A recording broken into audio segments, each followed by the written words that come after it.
Assalamualaikum warahmatullahi wabarakatuh.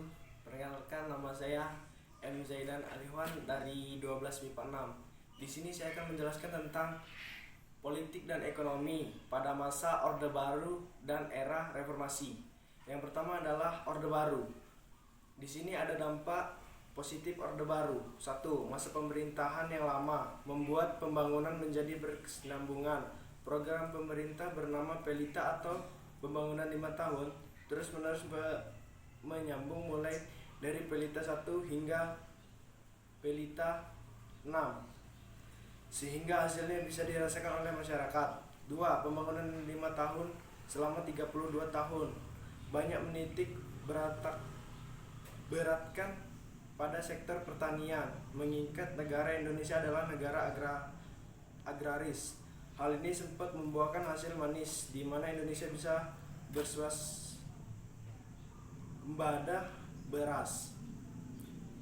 3. Dampak dari swasembada beras ini adalah makin sejahteranya para petani di desa. Hal ini otomatis menurunkan angka kemiskinan di Indonesia. 4. Penyebaran pusat kesehatan masyarakat atau puskesmas di hampir semua wilayah di Indonesia membuat masyarakat mudah mendapat pelayanan kesehatan. Kemudian adalah dampak negatif pada masa Orde Baru. 1. Pemerintahan bersifat otoriter sehingga semua kegiatan masyarakat diatur oleh tindakan pemerintah Orde Baru dalam politik luar negeri. Akibatnya masyarakat tidak bisa leluasa dalam berkarya.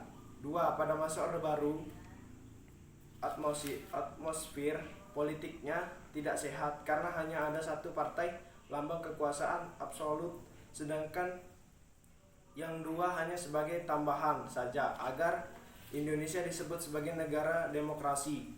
Hal ini berdampak pada gagalnya pendidikan berpolitik pada masa itu.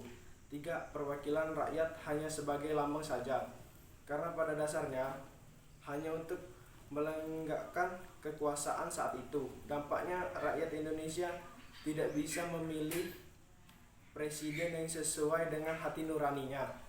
4. Di bidang ekonomi, orang-orang tertentu yang berada di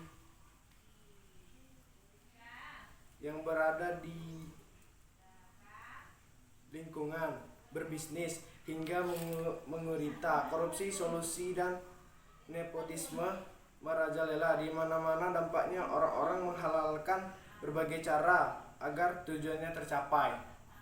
Kemudian di sini ada era reformasi dan ada juga dampak positif era reformasi. Yang pertama, pemilu yang dilaksanakan 1999 sampai dengan 2009 jauh lebih demokratis dari pemilu sebelumnya. 2. Rotasi kekuasaan dilaksanakan dari mulai pemerintahan pusat sampai pemerintahan daerah. 3. Pola rekrutmen politik untuk pengisian jabatan politik dilakukan secara terbuka. 4. Sebagian hak dasar bisa terjamin, contohnya hak menyampaikan pendapat. Kemudian yang kelima, masyarakat bebas menyampaikan aspirasi dan kritik kepada pemerintah. Dan yang terakhir, Indonesia sudah mulai terbuka dengan kehidupan internasional sehingga dapat meningkatkan mobilitas terhadap teknologi.